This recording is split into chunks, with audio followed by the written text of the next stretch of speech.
Welcome back. तो major गौरव आर्या का एक वीडियो आया है लाल टोपी वाले बाबा को लेकर। तो वो देखते हैं।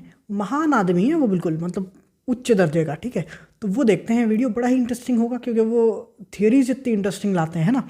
तो अब शुरू करते हैं वीडियो, फिर बात होती रहेगी। लाइक शेयर सब्सक्राइब ज़रूर करें और ओरिजिनल वीडियो का लिंक आपको डिस्क्रिप्शन में मिल जाएगा। उनकी मेहनत है, उन्हें ज़रूर अप्रिशिएट करें जाके। लाइक करें, शेयर करें, सब्सक्राइब करें, राइट। और अगर आप चाहते हैं कि हम कोई वीडियो देखें तो उसको जो है मेंशन करें कमेंट सेक्शन में, तभी तो हम देख पाएंगे ना। ठीक है, तो प्ले करते हैं। प्ले। जय हिंद दोस्तों, मैं हूं मेजर गौरव और आप देख रहे हैं मेजरली राइट। अच्छा, पाकिस्तान के मशहूर डिफेंस एनालिस्ट जैद हामिद ने यह फरमाया है। अब वाह तो करिए साहब, मैं कह रहा हूं फरमाया आप लोग। वाह वाह वाह वाह। ये डिफेंस एनालिस्ट हैं बाय द वे भाई साहब, डिफेंस एनालिस्ट। तभी तो वो जो देश है ना वो गटर में इसीलिए पड़ा हुआ है क्योंकि डिफेंस एनालिस्ट हैं वो भाई साहब। ठीक है, आगे चलते हैं। ये हिंदू और सिख, ये गंदे बदबूदार डर्टी पीपल। देखो वैसे तो ना, मैं जेनुअनली बताऊँ, मैं लड़ाई झगड़ों से बहुत दूर रहता हूँ एंड मैं बड़ा समझदारी के साथ normally I talk my way out of situations normally. But मैं आपको बताऊँ, ये आदमी जो है ना, ये जो महान हस्ती जो है, कहीं इंटरनेशनल एयरपोर्ट पे जाते टाइम इसका बैड लक, ये टकरा गया ना, मैं वीडियो पे बता रहा हूँ, ये आदमी वहीं जूते खाएगा मुझसे। ठीक है, मुझे मतलब नेक्स्ट लेवल की जो है ना बात है, ये वहीं पिटेगा मेरे हाथ से। ठीक है, आगे चलते हैं। और भी इनके कुछ वीडियो देखे हैं मैंने। तो मैं normally I I don't support violence और मैं दूर रहता हूँ, मतलब अपनी पर्सनल लाइफ में भी। लेकिन कुछ लोग ऐसे होते हैं ना जो जूतों के यार होते हैं, वो ऐसे नहीं समझते। तो मैं आपको बताऊँ, ये मतलब ये मैं ऐसे नहीं बोल रहा हूँ नॉर्मली, मतलब ऐसे नहीं बोल रहा हूँ, मैं वीडियो पे बोल रहा हूँ फैक्ट वाली बात। कहीं इंटरनेशनल एयरपोर्ट पे ये टकरा गया मुझे, इसे वहीं जूते पड़ेंगे मेरे हाथ से। इससे कह दो कि अपनी सिक्योरिटी बढ़ा ले। ठीक है, आगे चलते हैं। ये मदीना कैसे जा सकते हैं? ये जैद हामिद ने बोला और ठीक बात है, कोई बात नहीं। नहीं, क्या ठीक बात है मेजर साहब, कहाँ ठीक बात है? कोई ठीक बात नहीं है। जूते पड़ने चाहिए जैसी उसने बात कही है।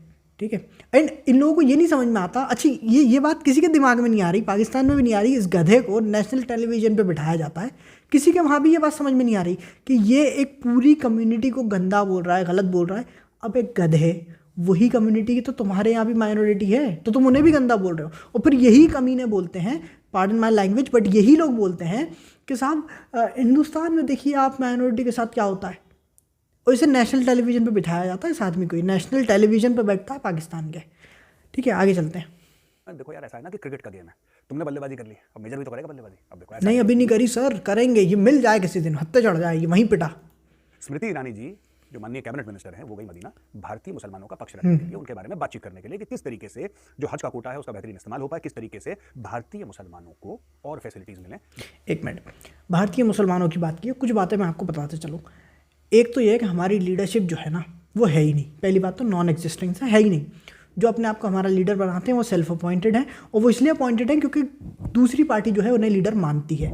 पहली बात। दूसरी इंपॉर्टेंट चीज़ समझो, इंडिया में बहुत बड़ी पॉपुलेशन है जो कि मुस्लिम्स की है, लेकिन ओआईसी में हमारी रिप्रेजेंटेशन नहीं है। क्यों नहीं है भाई? नहीं, क्योंकि वो मुस्लिम कंट्री नहीं है। तो मतलब इतने लोग जो इंडिया में रह रहे हैं मुस्लिम ही नहीं है तुम्हारे हिसाब से? मतलब उन्हें भी, उनका भी वोटिंग राइट होना चाहिए ना।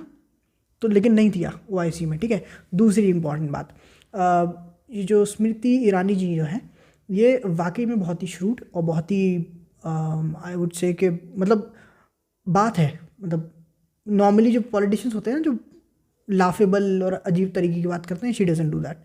मैंने एक इंटरव्यू देखा था जहाँ पर स्टेज पे थे एंड बात हो रही थी फिल्म इंडस्ट्री के बारे में।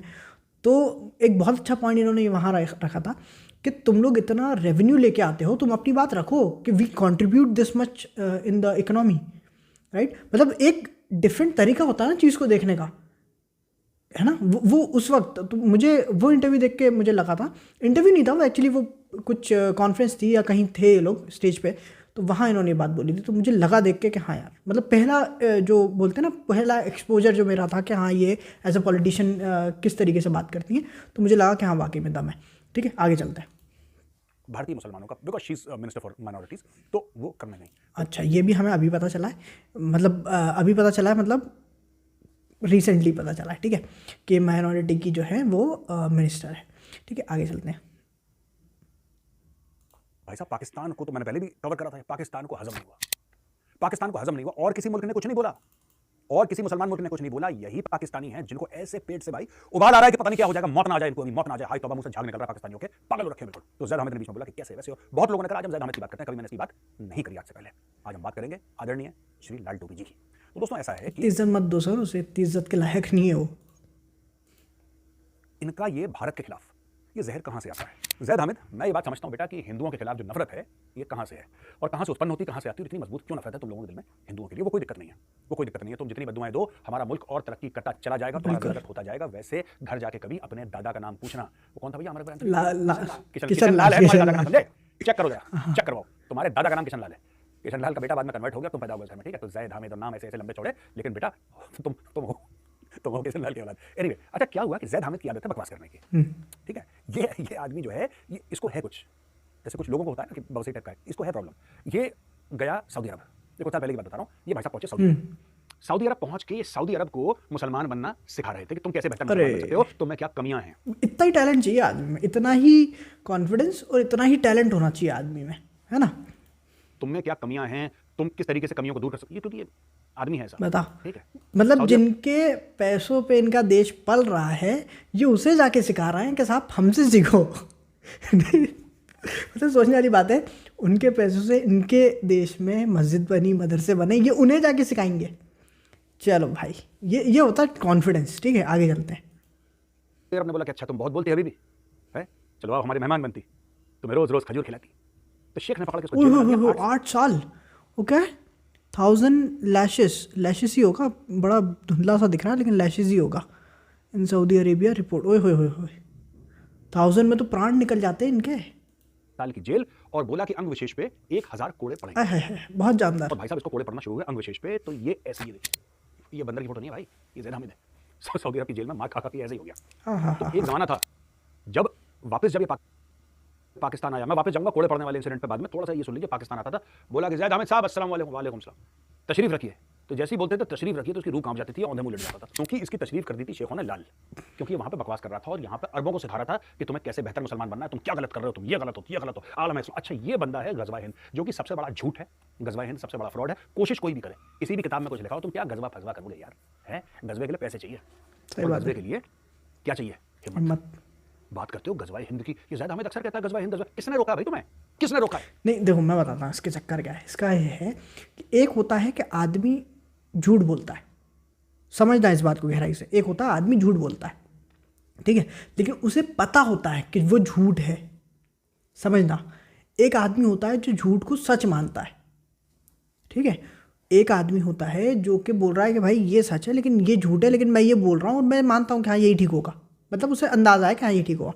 एक होता है जो अपनी ही रियलिटी में जी रहा होता है, उसके हिसाब से मतलब है ही कुछ और, ठीक है। और वो आदमी अपने दिमाग को इतना बाइस्ड कर चुका है, इतना ज़्यादा वो अपने दिमाग में अपनी रियलिटी को एक्सेप्ट कर चुका है कि तुम कोई भी फैक्ट रख दो, वो सफ़ेद झुटला देगा कि नहीं है ही, ऐसा होता ही नहीं।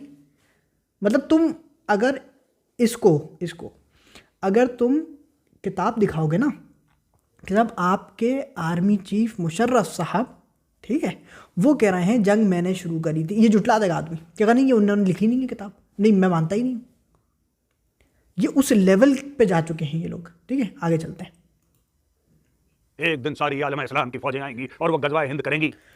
तुम मेरी बात मान लो, आलमी इस्लाम की फ़ौज इंडिया आएंगी और यहूदियों के इधर जाएंगी और इधर जाएंगी, वो तो बाद में जाएंगी, पहले इनके इधर आ रही हैं वो, समझना। अब अफ़गानिस्तान रोज़ डेली ठोक रहा है इनको तबीयत से, वो भी तो वो बाद में होगा, तुम्हारे साथ पहले होगा, ठीक है। वो बात की कहानी होगा नहीं होगा वो बात की बात है, तुम्हारे साथ तो डेली हो रहा है। आगे चलते हैं।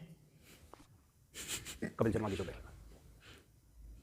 आएंगी, गजवा हिंद करेंगी, तो रोका किसी ने? ये तो कर रहा है ना सर, देखो गजवा, मैं बताता हूँ, देखो गजवा हिंद तो हो रहा है, इंडिया पे होना था, पाकिस्तान भी तो इंडिया का हिस्सा था ना, तो वो कर रहा है गजवा हिंद, डेली कर रहा है, ठीक है, डेली कर रहा है, डेली ठुक रहा है इनको, अफगान और पाकिस्तान बॉर्डर पे डेली ठुकाई हो रही है इनकी।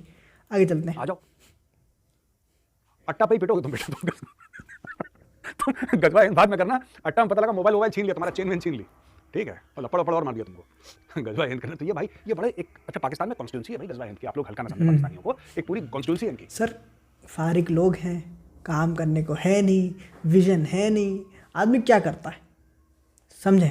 जिस आदमी का फ्यूचर होता है, जिस आदमी के पास टैलेंट होता है, जिस आदमी के पास जिम्मेदारियाँ होती हैं, जिसे लाइफ में कहीं आगे जाना होता है, वो क्या करता है? वो सुबह उठ के ऑफिस जाता है, काम पे जाता है, अपना काम देखता है। जिसके पास कुछ नहीं होता वो क्या करता है?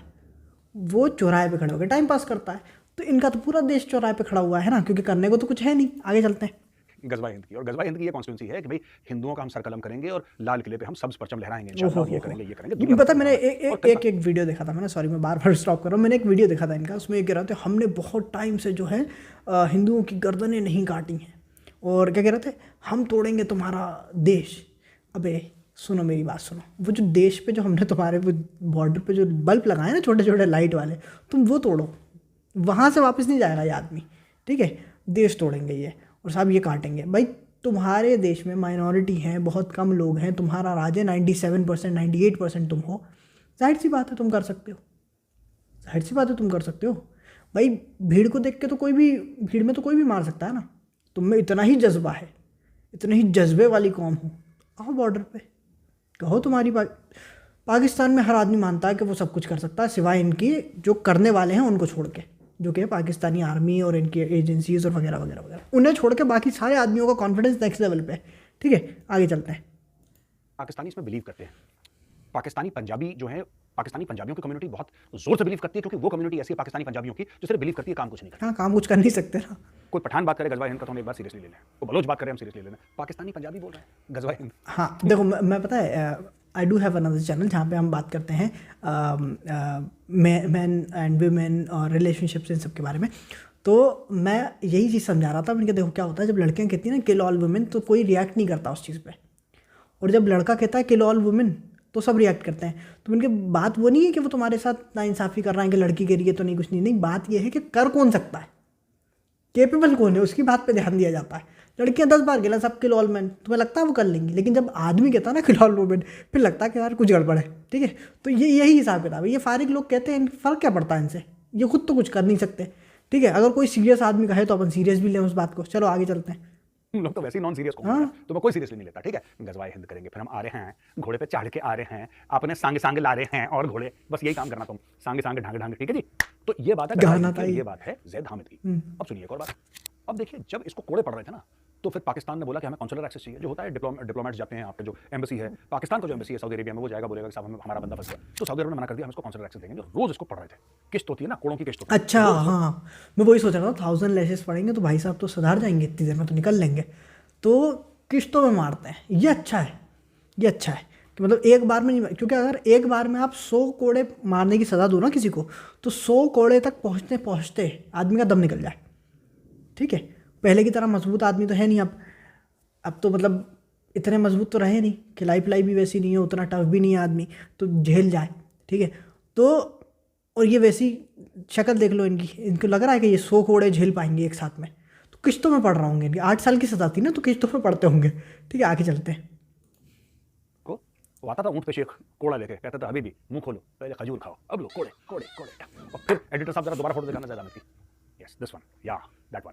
तो ये ज़ैद हामिद की फोटो कोड़े पड़ने के बाद अंग विशेष हो गया बिल्कुल ऐसा जैसे कश्मीर का सेब। कश्मीर का सेब इसलिए बोल रहा हूँ क्योंकि उनका बड़ा फैसिनेशन है कश्मीर के साथ। हाँ। और गजवा हिंद वहीं से शुरू करेंगे कश्मीर से, तो बड़ा फैसिनेशन है कश्मीर के साथ, तो कश्मीर कश्मीर बोलते हुए इनका अंग विशेष सर कश्मीर इस तरफ बॉर्डर पे है, लेकिन गज़वाए हिंद जो है वो शुरू हो गया उस तरफ वाले बॉर्डर पे, अफगानिस्तान कर रहा है इनका। और अभी बाय द वे, अभी हाँ मैं भूल गया बताना, अभी कल रात में शायद, कल या परसों रात में ईरान ने भी शुरू कर दिया गज़वाए हिंद, इनकी बराबर बजाई है इन्होंने भी, ठीक है? मिसाइल दाग दी उन्होंने भी। चलो आगे चलते हैं। हो गया कश्मीरी सेब। अच्छा एडिटर साहब एक साइड लगाइए ज़ैद हामिद की फोटो, ठीक है, अंग विशेष वाली, और दूसरी जगह कश्मीरी सेब। अब मैं आपसे जानना चाहता हूं दोस्तों, इनमें को फर्क पता लग रहा है आपको? Same to same. अच्छा एनीवे, तो एक इसका कई साल के बाद एक इसका बंदा जो इसकी टीम में था, इसने इसके बारे में बताया, और क्या बताया कि इसको पाकिस्तानी आईएसआई ने रख रखा है साइकोलॉजिकल ऑपरेशंस वेज करने के लिए। हद है यार। ये साइकोलॉजिकल ऑपरेशंस करेगा।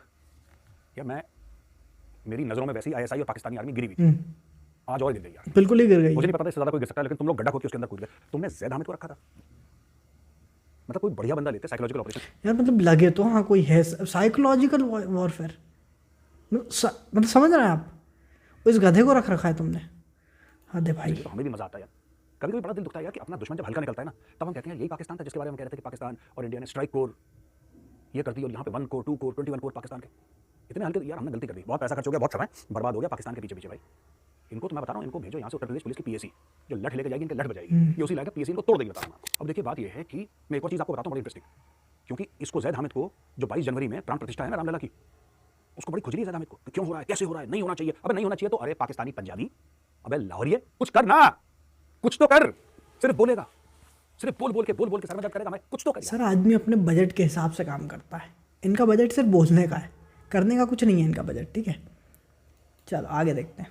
अरे बोल बोल के सर में दर्द करेगा, मैं कुछ तो कर यार, रोक रोक, आगे आ, AK-47 लेके अपने बंदे भेज, दहशत बना, कुछ तो कर यार। Pakistani Punjabi, you just Pakistani Punjabi, nothing else, you know, zero performance.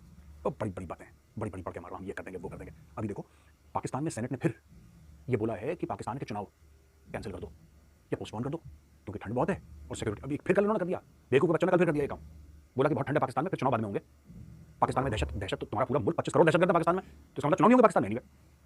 हमारे कहते हैं कि देखो मोदी साहब ने क्या कर दिया, मोदी साहब ने मंदिर का कर दिया, क्योंकि वो 2024 का चुनाव जीतना चाहते थे। ये चुनाव तो हो रहे हैं भारत में भाई, तुम अपने मुल्क में देखो काकड़, इनका जो केयरटेकर प्राइम मिनिस्टर है काकड़ का क्या काम था कि 90 दिन के अंदर, जिस दिन वो प्रधानमंत्री की शपथ लेगा उस दिन डे 0 है, अगले 90 दिन के अंदर उसको पाकिस्तान में चुनाव। 90 दिन कब के चले गए, 90 दिन भाई कब के चले गए। काकड़ चुनाव नहीं कर रहा है, काकड़ पोस्टपोन करवा रहा है, काकड़ चाहता है मैं प्रधानमंत्री बना रहा हूं बिना इलेक्शन के, बिना किसी चीज के। आर्मी चीफ ने बोल दिया जा बेटा काकड़ जी ले अपनी जिंदगी, तो ये भी सिमरन की तरह भाग रहा है रेलवे स्टेशन में, जो पकड़ लेके आना था उसका भाई राज डीडीएल जगह राज, तो जी ले अपनी जिंदगी, वो भी भाग रहा है। अब देखो, और ये है पाकिस्तानी दोस्तों जो हमारी चुनाव प्रक्रिया पे उंगलियां उठाते हैं, पूछते हैं ऐसा क्यों वैसा क्यों। वो पाकिस्तान जहां पे चुनाव होके नहीं दे रहा। देखो इन लोगों को सीरियस लेना, इनसे कोई सीरियस बात करना, it's a waste of time. इनके सिर्फ मज़े लिए जा सकते हैं, वो भी थोड़ी देर के लिए, otherwise that is also a waste of time. तो फिलहाल के लिए इतना ही वीडियो में। बाकी मेरे हिसाब से ऐसा है कि ठीक है, जब तक चल रहा है, जब तक वेस्ट सपोर्ट कर रहा है, जब तक कोई बड़ा बदलाव नहीं आता, जब तक चल रहा है, वो बिखर जाएगा फिर। मतलब देखो उसमें कुछ है नहीं जो वो उसे बाइंड करके रखे, कुछ ऐसा मतलब कुछ है नहीं उसके अंदर, ठीक है।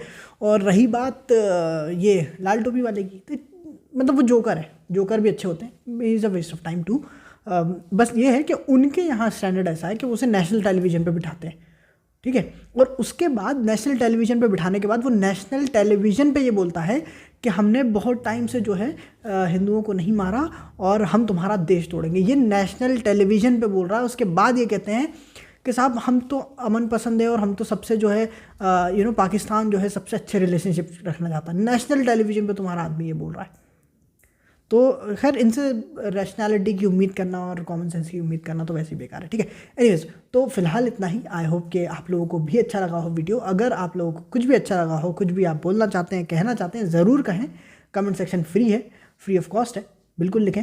और अगर आप चाहते हैं कि मैं कोई वीडियो देखूँ तो वो आप मुझे सजेस्ट करें, वो आप मुझे बताएं, मैं बिल्कुल देखूँगा, उसे पूरी कोशिश करूँगा। एंड फिलहाल इतना ही, मिलते हैं दूसरे वीडियो में। अपना ख्याल रखें, बाय।